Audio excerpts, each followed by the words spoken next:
वाहिगुरु जी का खालसा वाहिगुरु जी की फतेह। अज दे गुरमत विचार दे मुताबक आपां सारे रल मिल के चौथे भाग की विचार करन जा रहे हैं। तीन भागों की विचार असीं पहलां कर चुके हैं ते आप जी तक पहुँच भी चुके ने। ते अज असीं चौथे भाग दे अंदर जिथों कल विचार करन दे दौरान असीं रोकिया सी उत्थों ही आरंभता कर रहे हैं। अज का साडा जिहड़ा विशा शुद्ध विश्राम दीआं कुछ वनगियां कुछ उदाहरणां असीं लवांगे कि किवें जे असीं विश्राम ठीक ना लगाया ते अर्थ किवें बदल जांदे ने, किवें अर्थ गलत हो जांदे ने। उहदियां कुछ उदाहरणां आप जी दे सन्मुख असीं रखण लगे हां। आओ जी फतेह बुलाइए ते आरंभता करिए। वाहिगुरु जी का खालसा वाहिगुरु जी की फतेह। साडे सामने गुरु ग्रंथ साहिब जी दे विचों पंक्ति है ते ये पंक्ति भट्ट साहिबाना दी बाणी दे विच आउंदी है ते इस पंक्ति दा पाठ असीं किस तरह करदे हां आओ जी देखदे हां। असीं विश्राम लगाया इस पंक्ति दे पाठ कर लगे, इस पंक्ति नूं पढ़न लगे हां ते बहुतात मैं सारिਆਂ ਨੂੰ नहीं कह रहा, ज़्यादातर पाठी सिंह भी इस पंक्ति नूं इसे तरह ही पढ़ते हैं, विश्राम इसे तरह लगाते हैं। आओ आप पाठ करके वेखते हैं असीं किवें पाठ करते हाँ ताकि सानू साडी गलती पता लग सके, असीं कित्थे गलत विश्राम लगा के गुरबाणी का गलत पाठ करते हाँ। असीं पाठ इस तरीके नाल करते हैं जिवें आप जी दे सामने आ पंक्ति दिती हुई आ, गुर अर्जुन घर गुर रामदास भगत उतर आयो। हुण आप जी ध्यान नाल देखना, जदों इस पंक्ति नूं असीं इस तरह पढ़िया गुर अर्जन घर घर दे उत्ते विश्राम लगाया ते इहदा अर्थ ये हो गया कि गुरु अर्जन देव पातशाह जी दे घर दे विच गुरु रामदास जी प्रकाशमान हुंदे ने। भगत उतर आयो, प्रकाश लेंदे ने, भगत रूप विच कह लो। साडा ध्यान हुण इस पंक्ति वल जावेगा। जदों इतिहास वाला पक्ष वेखदे हैं कि गुरु रामदास जी दे घर गुरु अर्जन देव जी प्रकाशमान हुंदे ने, ना कि गुरु अर्जन देव पातशाह जी दे घर दे विच। ते फिर गलती कित्थे होई या इस तरह जिहड़ी असीं व्याख्या कीती इस तरह असीं विचार कर रहे हैं, ये क्यों कर रहे हैं? क्योंकि विश्राम गलत लगाया गया। गुर अर्जन घर, असीं घर नूं गुरु अर्जन देव जी दे नाल जोड़ दिता ते जदों अर्थ ये हो गए कि गुरु अर्जन देव जी दे घर विच गुरु रामदास जी आउंदे ने, प्रकाश लेंदे ने। पर हुण देखना जी असल विच पाठ किवें कीता जाना है, जिथे असीं अर्थ ये कर सकीए कि गुरु रामदास जी दे घर दे विच गुरु अर्जन देव जी प्रकाशमान हुंदे ने। हुण थल्ले साडे कोल शुद्ध उचारण सहित पंक्ति है, विश्राम सही लगे हुए ने। हुण पढ़ के देखो, गुर अर्जुन, इत्थे पाठ होएगा गुर अर्जुन जज्जे नूं लगी हुई औंकड़, बड़े ध्यान नाल देखना जी, इहदा उचारण होएगा गुर अर्जुन ते इत्थे विश्राम है। घर गुर रामदास, घर गुर रामदास, हुण अर्थ होएगा कि गुरु रामदास जी दे घर विच। हुण अर्थ करांगे गुरु रामदास जी दे घर विच गुर अर्जन देव पातशाह जी प्रकाशमान हुंदे ने, प्रकाश लेंदे ने। क्योंकि हुण असीं घर शब्द नूं गुरु रामदास जी नाल जोड़िया, लेकिन पहला तो असीं अर्थां नूं भी गलत कर रहे सी, पहला असीं पाठ भी गलत कर रहे सी। क्यों? क्योंकि सानू दस्सिया नहीं गया, सानू अहमियत ही नहीं दसी गई कि विश्राम क्यों जरूरी ने। जे विश्राम गलत लगाया गया ते ताही जो कि गुरु रामदास जी दे पुत्र ने गुरु अर्जन देव पातशाह जी ते विश्राम गलत लगा के असी बना दिता गुरु अर्जन देव पातशाह जी दे पुत्र। गुरु अर्जन देव पातशाह जी नूं किहदे पुत्र बना दिता? गुरु रामदास जी नूं। इसे तरह किया ना, आप पंक्ति पढ़ लो पहली, गुर अर्जन घर गुरु रामदास, गुरु अर्जन देव पातशाह भाव कि असी इत्थे पता की कीता, इस पंक्ति दे विच पिता नूं पुत्र बना दिता ते पुत्र नूं पिता बना दिता। गुर अर्जन घर गुर रामदास, गुरु रामदास जी नूं गुरु अर्जन देव पातशाह जी दा की बना दिता जी? पिता बना दिता। जदों कि गुर अर्जुन घर गुर रामदास, गुरु रामदास जी दे घर विच गुरु अर्जन देव पातशाह जी प्रकाशमान हुंदे ने। गुरु रामदास पातशाह जी पिता जी ने, गुरु अर्जन देव पातशाह जी पुत्र ने। चौथे पातशाह गुरु रामदास जी, पंजवें पातशाह गुरु अर्जन देव जी। पर घर शब्द इधर लग्या ते गुरु अर्जन देव पातशाह जी पिता बन गए, ते घर शब्द गुरु रामदास जी नाल लग्या ते गुरु रामदास जी पिता बन गए। भाव कि आ जो थल्ले अर्थ दिते हुए ने, इस तरह जो पढ़ांगे तां जाके गुरु रामदास जी दे पुत्र गुरु अर्जन देव जी बनणगे। बड़ा ध्यान देना पएगा, लापरवाही नहीं करनी, अणगहली नहीं करनी, जल्दबाजी नहीं करनी। इस तरह नहीं करना कि असी सानू पता ही ना होवे असी करी की जा रहे हैं। किते इदां ही ना होवे कि असी करते पाठ रहे हैं पर अर्थां दे अनर्थ बनाई जाइए, गलत पाठ करी जाइए। जरूर गुरबाणी, कई बार कई वीर कहते हैं जी बाणी तो आपे समझ आउंदी है, नहीं पाई बाणी नू समझण लई। क्योंकि देखो गुरु ग्रंथ साहिब पातशाह जी, जदों गुरु ग्रंथ साहिब पातशाह जी की बाणी नू लिखिया जाता है तो लखारी वो लगाए जाते हैं जेडे बड़े सूझवान ने, जिन्होंने भाषावां का ज्ञान है, जिन्होंने बहुत ज़्यादा नॉलेज है। तो जे उन्होंने गुरसिखां दे पासों बाणी लिखवाउंदे ने गुरु पातशाह जी जेडे एक विद्वान के रूप विच ने, तो फिर असी किवें कह दिंदे आ कि बाणी तो एवें पढ़ी जा सकती है, एवें समझ आ जाती है। गुरबाणी नू समझण वास्ते भी संथਿਆ की जरूरत है, समझण की जरूरत है। आओ जी असी अगे देखते हैं। आ साडे सामने पंक्ति है, हर चरण कवल मकरंद लोभित मनो अंदिन मोहे आही प्यासा। असी इदां ही पाठ करते हैं। विश्राम किवें लगाया जी? अपनी मर्जी नाल किते भी लगा दिता। हुण इस तरह विश्राम लगेगा, आप जी बड़े ध्यान नाल सुनना। हर चरण कवल मकरंद, मकरंद ते रुकना पएगा। लोभित मनो, इत्थे भी रुकना पएगा। अंदिनो मोहे आह प्यासा। इस तरह असी पाठ करांगे, इस तरह रुक रुक के असी पाठ करांगे, विश्राम लगा के पाठ करांगे। अगे देखते हैं जी, साडे सामने दो पंक्तियां ने। तज आन शरण गही, तज आन कतै ना जाहे। असी किस तरह पाठ करते हैं? दो पंक्तियां साडे सामने ने। हुण पहली पंक्ति असी तज ते रुक गए, तज आन शरण गही, ठीक है जी। दूसरी पंक्ति विच किवें विश्राम लगाया? तज आन कतै ना जाहे। अर्थ गलत हो गए। हुण पाठ किस तरह होएगा आपां देखते हैं।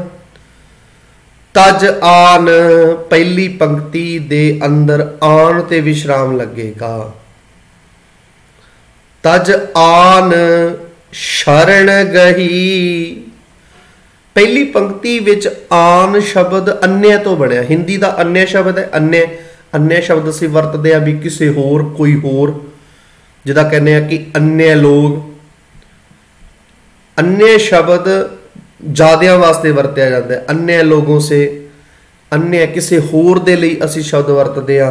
तज आन, मैं अन्य सारा कुछ जिन्ना भी कुछ सीगा, भावें वो कबरां सी, भावें मड़ियां सी, भावें वो किसी भी तरह के धार्मिक स्थान से, कुछ भी सी, मैं सारा कुछ छड़ दिता। तज आन, अन्य होरां सारियां चीज़ां नूं छड़ दिता। तज आन शरण गही, मैं शरण गही, तुहाडी शरण विच आ गया। शरण गही, मैं तुहाडी शरण, मैं सरेंडर कर दिता, मैं डेडिकेट हो गया। हुण मैं किसी होर नूं नहीं मनदा। ना मैं कबरां ते जावां, ना मड़ियां नूं मत्थे टेकां, ना मैं किसी पखंडी बाबे दे कोल जावां, ना मैं धागे पावां, ना मैं तवीत पावां, ना मैं चंगे बंदे दी विचार करां, चंगे दिन माड़े दिन। हुण मैं नज़र वट्टू नहीं लगाउंदा। भाव जो भी कुछ धर्म ਦੀ ਦੁਨੀਆ ਦੇ ਅੰਦਰ ਕਰਮ ਕਾਂਡ ਰੂਪ ਵਿੱਚ, ਪਖੰਡ ਰੂਪ ਵਿੱਚ ਕੀਤਾ ਜਾਂਦਾ ਸੀ, ਵਹਿਮਾਂ ਭਰਮਾਂ ਦੇ ਵਿੱਚ ਪੈ ਕੇ ਕਰਦੇ ਸੀ। ਤਜ ਆਨ ਮੈਂ ਸਾਰਾ ਕੁਝ ਪਰੇ ਕਰ ਦਿੱਤਾ, ਸ਼ਰਨ ਗਈ। ਪਰ ਜੇ ਅਸੀਂ ਹੁਣ ਵਿਸ਼ਰਾਮ ਪਹਿਲੀ ਪੰਕਤੀ ਵਿੱਚ ਲਾਇਆ ਤਜ, ਤੇ ਪਤਾ ਕੀ ਅਰਥ ਹੋਇਆ? ਹੇ ਰੱਬ ਜੀ, ਤੈਨੂੰ ਛੱਡ ਕੇ, ਤਜ ਤੁਹਾਨੂੰ ਛੱਡ ਕੇ, ਆਨ ਸ਼ਰਨ ਗਈ, ਮੈਂ ਹੋਰਾਂ ਥਾਵਾਂ ਦੀ ਸ਼ਰਨ ਲੈ ਲਈ, ਮੈਂ ਮੜੀਆਂ ਕਬਰਾਂ ਦੀ ਸ਼ਰਨ ਲੈ ਲਈ, ਮੈਂ ਉਹ ਵੀ ਜਿੰਨੇ ਵੀ ਧਾਰਮਿਕ ਅਸਾਂ ਸਭ ਦੀ ਸ਼ਰਨ ਵਿੱਚ ਪੈ ਗਿਆ। ਪਰ ਛੱਡਿਆ ਕਿਹਨੂੰ? ਤੁਹਾਨੂੰ ਛੱਡਿਆ। ਰੱਬ ਜੀ ਤੁਹਾਨੂੰ ਛੱਡਿਆ। ਤਜ ਆਨ ਸ਼ਰਨ ਗਈ, ਮੈਂ ਹੋਰ ਜਿੰਨੇ ਵੀ ਸਨ ਸਾਰਿਆਂ ਦੀ ਸ਼ਰਨ ਵਿੱਚ ਪੈ ਗਿਆ, ਪਰ ਛੱਡਿਆ ਕਿਹਨੂੰ? ਤੁਹਾਨੂੰ ਛੱਡਿਆ। ਜਦੋਂ ਅਸੀਂ ਏਦਾਂ ਪਾਠ ਕੀਤਾ ਤਜ ਆਨ ਸ਼ਰਨ ਗਈ, ਮੈਂ ਪਹਿਲੀ ਪੰਕਤੀ ਦੀ ਜੇ ਗੱਲ ਕਰ ਰਿਹਾ, ਜੇ ਅਸੀਂ ਪਹਿਲੀ ਪੰਕਤੀ ਵਿੱਚ ਆਹ ਵਾਲੀ ਪੰਕਤੀ ਵਿੱਚ ਤਜ, ਇੱਥੇ ਤਜ ਦਾ ਅਰਥ ਜੇ ਅਸੀਂ ਇਸ ਤਰ੍ਹਾਂ ਕਰਾਂਗੇ, ਤਜ ਤੇ ਵਿਸ਼ਰਾਮ ਲਗਾ ਦਿੱਤਾ, ਫਿਰ ਅਰਥ ਪਤਾ ਕੀ ਬਣ ਗਏ? ਰੱਬ ਜੀ ਤੁਹਾਨੂੰ ਛੱਡਿਆ, ਆਨ ਦਾ ਅਰਥ ਇੱਥੇ ਅੰਨ੍ਹੇ ਹੋਰ, ਤੇ ਮੈਂ ਆਨ ਸ਼ਰਨ ਗਈ, ਮੈਂ ਹੋਰਾਂ ਦੀ ਸ਼ਰਨ ਵਿੱਚ ਚਲਾ ਗਿਆ। ਲੇਕਿਨ ਹੁਣ ਇਹੀ ਪਹਿਲੀ ਪੰਕਤੀ ਥੱਲੇ ਦੇਖੋ, ਤਜ ਆਨ ਮੈਂ ਹੋਰ ਸਾਰਾ ਕੁਝ ਛੱਡ ਦਿੱਤਾ, ਤਿਆਗ ਦਿੱਤਾ। ਹੇ ਰੱਬ ਜੀ ਤੁਹਾਡੀ ਸ਼ਰਨ ਵਿੱਚ ਆ ਗਿਆ, ਸ਼ਰਨ ਗਈ, ਤੁਹਾਡੀ ਸ਼ਰਨ ਪਕੜ ਲਈ ਮੈਂ, ਹੁਣ ਮੈਂ ਤੁਹਾਨੂੰ ਡੈਡੀਕੇਟ ਹੋ ਗਿਆ। ਦੂਸਰੀ ਪੰਕਤੀ ਦੇਖਦੇ ਆ ਜੀ। ਹੁਣ ਇੱਥੇ ਅਸੀਂ ਕੀ ਕੀਤਾ? ਤਜ ਆਨ, ਇੱਥੇ ਹੁਣ ਦੇਖਿਓ ਜੀ, ਇੱਥੇ ਅਸੀਂ ਕਰਤਾ ਤਜ ਆਨ ਕਤੈ ਨਾ ਜਾਹੇ। ਆਨ ਦਾ ਅਰਥ ਇੱਥੇ ਹੋ ਗਿਆ, ਆਨ ਦਾ ਅਰਥ ਇੱਥੇ ਦਰ। ਹੁਣ ਪਤਾ ਕੀ ਅਰਥ ਕਰਤਾ? ਤਜ ਆਨ ਮੈਂ ਤੁਹਾਡਾ ਦਰ ਛੱਡ ਦਿੱਤਾ। ਫਿਰ ਇੱਥੇ ਵੀ ਗਲਤ ਅਰਥ ਹੋ ਗਏ। ਜਿੱਥੇ ਭਾਵ ਕਿ ਤਜ ਤੇ ਰੁਕਣਾ ਸੀ, ਤਜ ਆਨ ਤੇ ਰੁਕਣਾ ਸੀ, ਉੱਥੇ ਅਸੀਂ ਤਜ ਤੇ ਰੁਕ ਗਏ। ਜਿੱਥੇ ਤਜ ਤੇ ਰੁਕਣਾ ਸੀ, ਉੱਥੇ ਤਜ ਆਨ ਤੇ ਰੁਕ ਗਏ। ਇੱਥੇ ਆਨ ਸ਼ਬਦ ਦਾ ਅਰਥ ਅੰਨ੍ਹੇ ਹੈ, ਹੋਰ ਕੁਝ ਹੈ। ਇੱਥੇ ਆਨ ਦਾ ਅਰਥ ਦਰ ਹੈ। ਇੱਥੇ ਆਨ ਸ਼ਬਦ ਦਾ ਮਤਲਬ ਦਰ, ਤੇ ਹੁਣ ਮਤਲਬ ਇੱਥੇ ਕੀ ਅਰਥ ਹੋ ਗਏ? ਫਿਰ ਇੱਥੇ ਵੀ ਅਰਥ ਗਲਤ ਹੋ ਗਏ। ਤਜ ਆਨ, ਹੇ ਰੱਬ ਜੀ ਮੈਂ ਤੁਹਾਡਾ ਦਰ ਛੱਡਤਾ, ਕਤੈ ਨਾ ਜਾਹੇ, ਕੋਈ ਅਰਥ ਬਣੇ? ਕਤੈ ਨਾ ਜਾਹੇ। ਲੇਕਿਨ ਹੁਣ ਇੱਥੇ ਅਰਥ ਕੀ ਕਰਨਾ ਹੈ ਜੀ? ਤਜ, ਤਜ ਛੱਡ ਦੇਣਾ, ਆਨ ਕਤੈ ਨਾ ਜਾਹੇ, ਮੈਂ ਤੁਹਾਡੇ ਦਰ ਤੋਂ ਬਿਨਾ, ਤੁਹਾਡਾ ਦਰ ਛੱਡ ਕੇ, ਤੁਹਾਡੇ ਦਰ ਨੂੰ ਛੱਡ ਕੇ, ਹੇ ਵਾਹਿਗੁਰੂ ਪਰਮਾਤਮਾ ਜੀ ਤੁਹਾਡੇ ਦਰ ਨੂੰ ਛੱਡ ਕੇ ਕਿਤੇ ਹੋਰ ਨਹੀਂ ਭਟਕਦਾ, ਕਿਤੇ ਹੋਰ ਨਹੀਂ ਜਾਂਦਾ। ਲੇਕਿਨ ਦਰ ਨੂੰ ਛੱਡ ਕੇ ਅਰਥ ਤਾਂ ਅਸੀਂ ਕਰ ਸਕਦੇ ਹਾਂ ਜਦੋਂ ਆਨ ਕਤੈ ਨਾ ਜਾਹੇ, ਆਨ ਨੂੰ ਕਤੈ ਨਾਲ ਜੋੜਾਂਗੇ। ਆਪ ਜੀ ਇੱਥੋਂ ਹੀ ਸਮਝ ਲਓ, ਰੋਜ਼ਾਨਾ ਪਾਠ ਕਰਨ ਵੇਲੇ ਕਿੰਨਾ ਅਨਰਥ ਅਸੀਂ ਕਰਦੇ ਹਾਂ। ਬਾਣੀ ਦੇ ਸ਼ਬਦਾਂ ਦਾ ਮਤਲਬ ਵਿਗਾੜ ਦਿੰਦੇ ਹਾਂ, ਸ਼ਬਦਾਂ ਦੇ ਅਰਥ ਹੀ ਚੇਂਜ ਕਰ ਦਿੰਦੇ ਹਾਂ, ਬਦਲ ਦਿੰਦੇ ਹਾਂ। ਆਪ ਜੀ ਖੁਦ ਆਪ ਜੀ ਇਸ ਚੀਜ਼ ਨੂੰ ਸਮਝ ਸਕਦੇ ਹੋ ਕਿ ਕਿੰਨੀਆਂ ਥਾਵਾਂ ਤੇ ਅਸੀਂ ਰੋਜ਼ਾਨਾ ਗਲਤੀ ਕਰਦੇ ਹਾਂ। ਆਓ ਜੀ ਅੱਗੇ ਦੇਖਦੇ ਹਾਂ। ਆ ਸਾਡੇ ਸਾਹਮਣੇ ਪੰਕਤੀ ਹੈ, ਇਸ ਦਾ ਪਾਠ ਅਸੀਂ ਕਰਦੇ ਹਾਂ। ਭੇਸਤ ਨਜ਼ੀਕ ਰਾਖ ਰਹਿਮਾਨਾ, ਇਸ ਤਰ੍ਹਾਂ ਅਸੀਂ ਪਾਠ ਕੀਤਾ। ਇਸ ਪੰਕਤੀ ਨੂੰ ਬੜੇ ਧਿਆਨ ਨਾਲ ਸਮਝਣਾ ਜੀ। ਭੇਸਤ ਕਹਿੰਦੇ ਨੇ ਸਵਰਗ ਨੂੰ, ਨਜ਼ੀਕ ਇੱਥੇ ਪਾਠ ਨਜ਼ੀਕ ਕਰਾਂਗੇ, ਨਜ਼ਦੀਕ ਨੇੜੇ। ਰਾਖ ਰਹਿਮਾਨਾ, ਰਹਿਮ ਕਰਨ ਵਾਲੇ ਮਾਲਕ ਜੀ ਉਹ ਰੱਖੋ। ਨਜ਼ੀਕ ਦਾ ਅਰਥ ਨੇੜੇ, ਭੇਸਤ ਦਾ ਅਰਥ ਸਵਰਗ। ਅਸੀਂ ਤਾਂ ਕਹਿੰਦੇ ਆ ਕਿ ਗੁਰੂ ਦਾ ਸਿੱਖ ਸਵਰਗ ਨਰਕ ਨੂੰ ਮੰਨਦਾ ਹੀ ਨਹੀਂ, ਸਵਰਗ ਨਰਕ ਦੀ ਗੱਲ ਹੀ ਨਹੀਂ ਕਰਦਾ। ਕਿਆ ਨਰਕ ਕਿਆ ਸੁਰਗ ਵਿਚਾਰਾ ਸੰਤਨ ਦੋ ਰਾਦੇ। ਰੱਬ ਦੇ ਪਿਆਰੇ, ਰੱਬ ਦੇ ਸੇਵਕ ਇਹਨਾਂ ਨੂੰ ਰੱਦ ਕਰਦੇ ਆ, ਮੰਨਦੇ ਨਹੀਂ, ਨਾ ਸਵਰਗ ਨੂੰ ਨਾ ਨਰਕ ਨੂੰ। ਫਿਰ ਇਹ ਕਿਵੇਂ ਕਿਹਾ ਜਾ ਰਿਹਾ ਹੈ ਕਿ ਪਿਸਤ ਨਜ਼ੀਕ ਰਾਖ ਰਹਿਮਾਨਾ, ਹੈ ਰੱਬ ਜੀ ਮੈਨੂੰ स्वर्ग दे नेड़े रखो। क्योंकि जदों असी विश्राम नज़दीक ते लगाया ते अर्थ यही बन गए, जदों भेस्त दे नाल नज़दीक जोड़ दिता ते अर्थ यही बनणगे स्वर्ग दे नेड़े रखो, राख रहमाना। पर विश्राम गलत ते अर्थ भी गलत। विश्राम कित्थे लगेगा जी? हुण देखो, भेस्त नज़दीक राख रहमाना। हुण मैं दोबारा पढ़ा जी, भेस्त स्वर्ग नज़दीक राख रहमाना। इत्थे जिहड़ा नज़दीक शब्द है, नज़दीक शब्द रब वास्ते है। हे रहम करने वाले रब जी, मैनू तुसी अपने नेड़े रखो, यही मेरे वास्ते स्वर्ग है, मेरे वास्ते यही स्वर्ग है। डेफिनेशन स्वर्ग दी है भी स्वर्ग मेरे वास्ते की स्वर्ग है। मैं किसी स्वर्ग विच नहीं जाना चाहता, मैनू किसी स्वर्ग की जरूरत नहीं।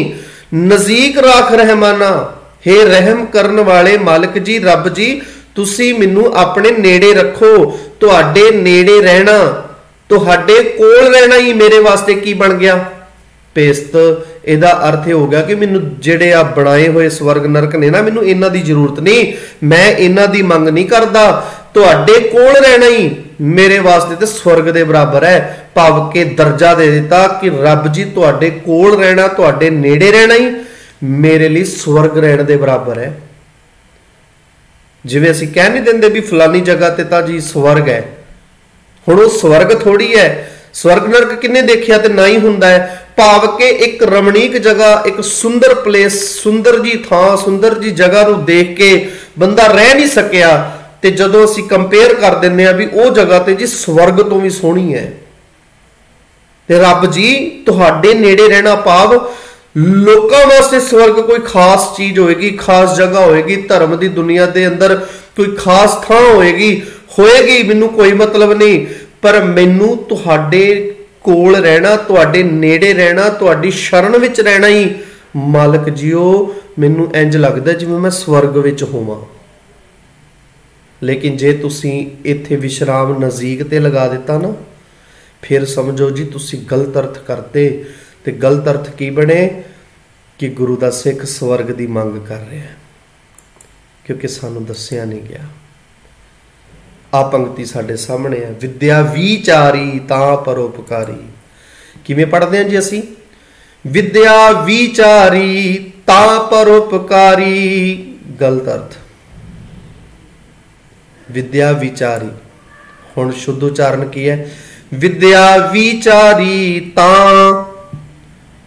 विद्या नूं विचारन दा लाभ ते तां है, फायदा ते तां है। विद्या विचारी तां फायदा है विद्या विचारन दा, विद्या नूं पढ़न दा, विद्या नूं हासिल करन दा, विद्या नूं लैण दा, स्टडी करन दा। परोपकारी, जे जिंदगी परोपकार वाली बन जाए। विद्या विचारी तां विद्या विचारन दा, विद्या लैण दा, स्टडी करन दा, जिहड़ा तां शब्द है परोपकारी, कि जिंदगी परोपकार वाली हो जाए। साडे सामने एक होर पंक्ति है जी, सुच होवे तां सच पाइए। असी कित्थे विश्राम लगाउने आ? जिवें हुणे पढ़िया, सुच होवे तां सच पाइए। शुद्ध उच्चारण, सुच होवे तां। सुचमता रखण दा फायदा तां है, सुच्चे होण दा लाभ ते तां है। सच पाइए, जेकर सच हासिल कर लईए, जे सच मिल जावे, अकाल पुरख की प्राप्ति हो जावे, सुच होवे तां। सुचमता रखण दा फायदा तां है। आ साडे सामने जपजी साहब दे विचों आओ जी विश्राम दे नाल असीं पढ़दे हां। परियै मत पापां कै संग, ओ तो पै नावै कै रंग। पुन्नी पापी आखण नाहे, कर कर करना लिख लै जा। आपे बीज आपे ही खा, नानक हुक्मी आवो जा। हुण विश्राम किस तरह? परियै मत पापां कै संग। जो मैं पहला पाठ किया सी वो भी विश्रामां दे नाल शुद्ध तरीके नाल विश्राम लगा के ही पाठ किया है, तो हुण दुबारा असीं करदे हां ताकि सानू दुबारा समझ आ जाए। पहला भी ये पंक्तियां पिछे आ चुकियां ने, इन्हां पंक्तियां नूं शुद्ध रूप च पढ़िया सीगा, भाव शुद्ध उचारण सहित, तो हुण भी असीं विश्राम ते शुद्ध उचारण नाल ही पढ़ रहे हैं। भरिए मत पापां कै संग। इत्थे पापां एक नहीं है, ज्यादा पाप ने, इस करके पापां। ओ तोपै नावै कै रंग। के ते कै दा खास ध्यान रखना है, क्योंकि इत्थे देखो जी कै है, लानी दुलामा नहीं, कै पाठ होएगा, के पाठ नहीं होएगा। पुन्नी पापी आखण ना, कर कर करना, लिख लै जा, आपे बीज आपे ही खा, नानक हुक्मी आओ जा। तीरथ तप दया दत दान, जे को पावै तिलका मान। सुनिया मनिया मन कीता भाओ, अंतरगत तीर्थ मल नहाओ। हुण इस पंक्ति नूं द्वारा फिर पढ़दे आ। तीरथ तप दया दत दान, जे को पावै तिलका मान। सुनिया मनिया मन कीता पाओ, अंतरगत तीर्थ मल नहाओ। किवकर आखां, आखां बिंदी लगा के, किव सा लाही, क्यों वरनी किव जाना। नानक आखण सब को आखै, एक दूं एक सियाणा। असी विश्राम लगा चुके हैं, दोबारा फिर पढ़ते हैं। किव कर आखां किव सा लाही, क्यों वरनी किव जाना। नानक आखण सब को आखै, एक दूं एक सियाणा। असी इस पंक्तियां विच भी विश्राम दा सारियां चीज़ां दा ध्यान रखते हुए पाठ करांगे। सहस 18, इत्थे 18 नहीं 18 कहना है। सहस 18 कहन कतेबां, असलू एक धात। लेखा होए ता लिखिए, लेखै होए विनाश। नानक वड्डा आखिए, आपे जाने आप जी ध्यान दो, आपे जाने, पे ने ला ते दुलावां दा फर्क ध्यान रखना। फिर द्वारा पाठ कर लेने आ। सहस 18 कहन कतेबां, असलू एक धात। लेखा होए ता लिखिए, लेखै होए विनाश। नानक वड्डा आखिए, आपे जाने आप। फिर द्वारा साडे सामने पंक्तियां ने, जपजी साहब दे विचों ही ये पाठ चल रहे ने। वड्डा साहिब ऊंचा थां, इनू उच्चा नहीं पढ़ांगे। देखो ध्यान नाल दुलैंकड़ लगे हुए ने, ते असीं दुलैंकड़ नूं भी कई बार औंकड़ च बदल दिंदे आ। दुलैंकड़ दा उच्चारण जिवें साबून शब्द आउंदा है, साबून नूं, क्योंकि उत्थे भी दुलैंकड़ है बब्बे नूं, लेकिन असीं पढ़ता साबुण। इत्थे ऊंचा, उच्चा नहीं कहना, ऊंचा। वड्डा साहिब ऊंचा थां, ऊंचे फिर ऊंचे, उच्चे नहीं ऊंचे। ऊंचे ऊपर, ऊंचा नाओ, एवड़ ऊंचा होवे कोय। तिस ऊंचे को जाने सोए, जेवड़ आप जाने आप आप। नानक नदरी करमी दात। आ साडे सामने विश्राम लग चुके ने जी, दोबारा फिर पाठ करदे आ।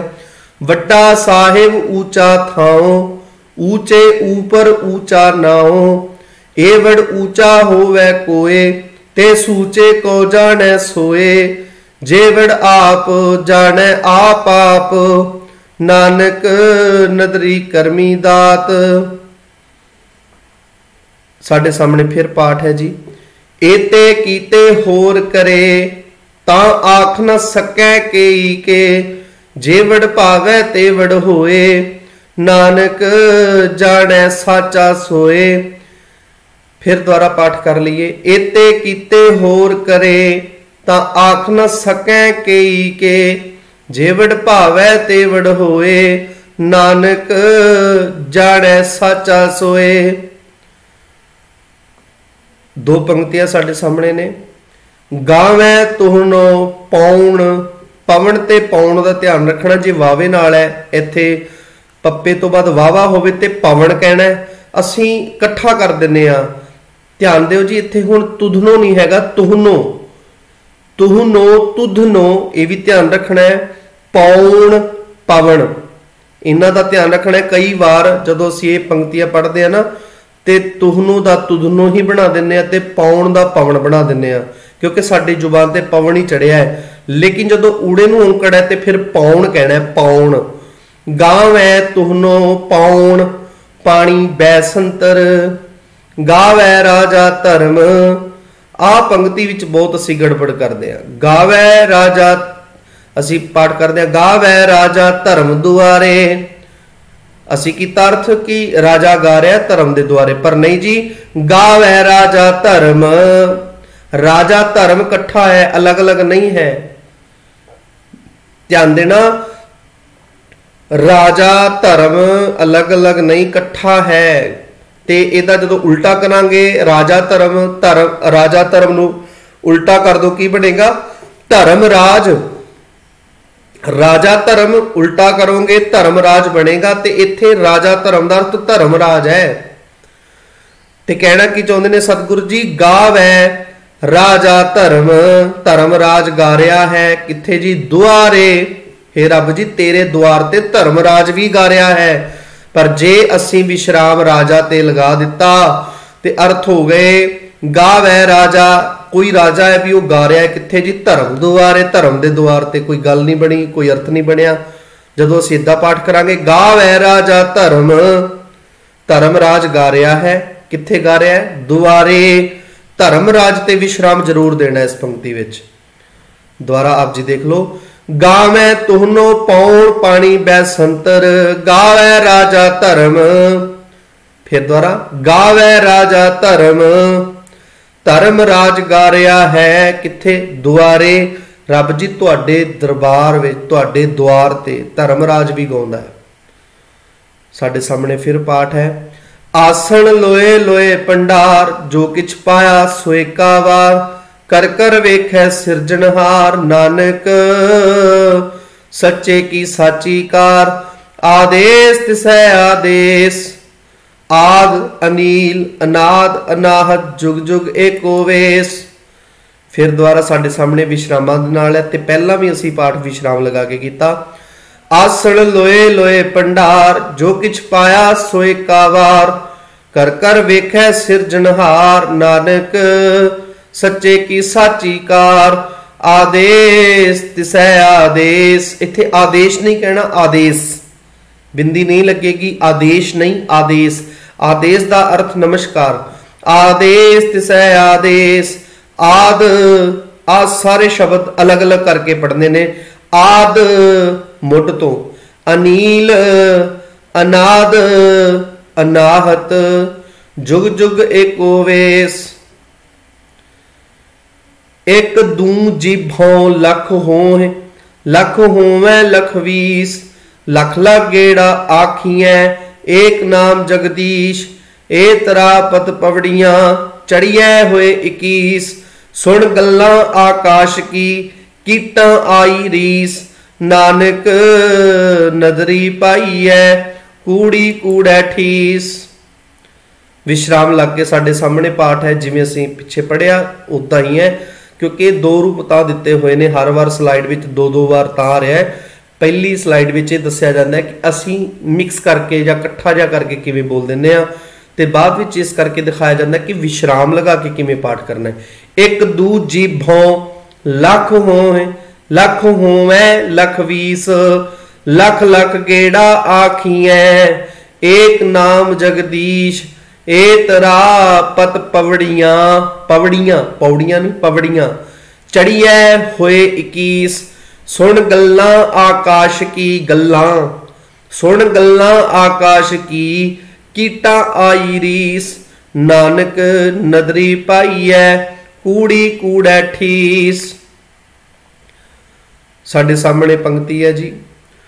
जत पहारा तीरज सुनियार, अहरण मत वेद हथियार, पौ खला अगन तपताओ, भांडा पाओ अमृत ढाल, कड़िए शब्द सच्ची टकसाल, जिनको नदर करम तिनकार, नानक नदरी नदर निहाल।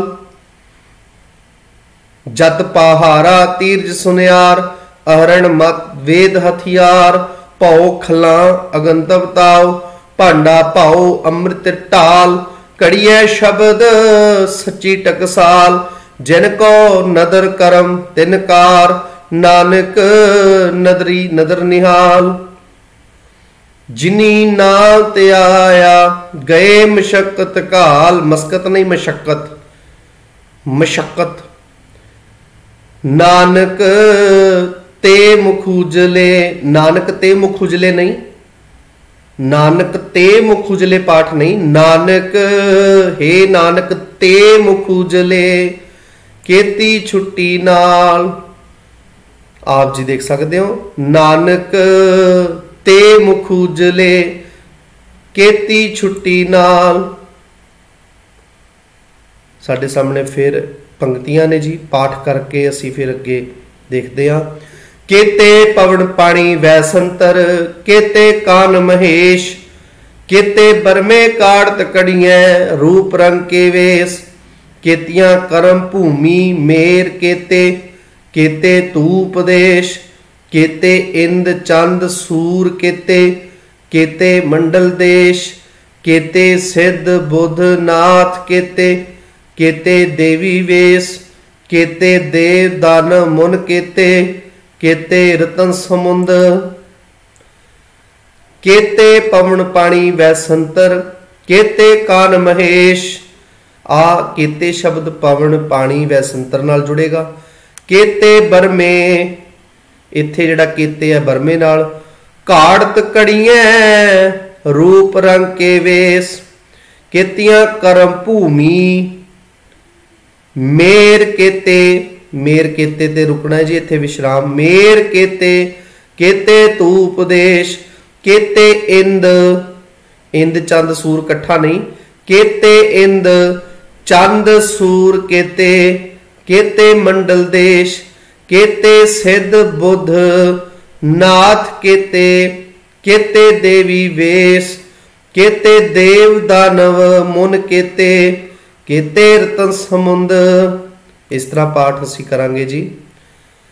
सुन वड्डा आखै सब कोए, सुन वड्डा नहीं, सुन सुन के, इत्थे भी विश्राम है। तित सरवरड़ै पहिले निवासा, पानी पावक तिनै किया, पंकज मोह पग नहीं चालै, हम देखा तह डूबियले, जनन पिता लोक सुत बनता, कोई न किसकी धरिया, सिर से रिज संभाहे ठाकुर, काहे मन पौ करया। इस तरह असी पाठ करांगे जी।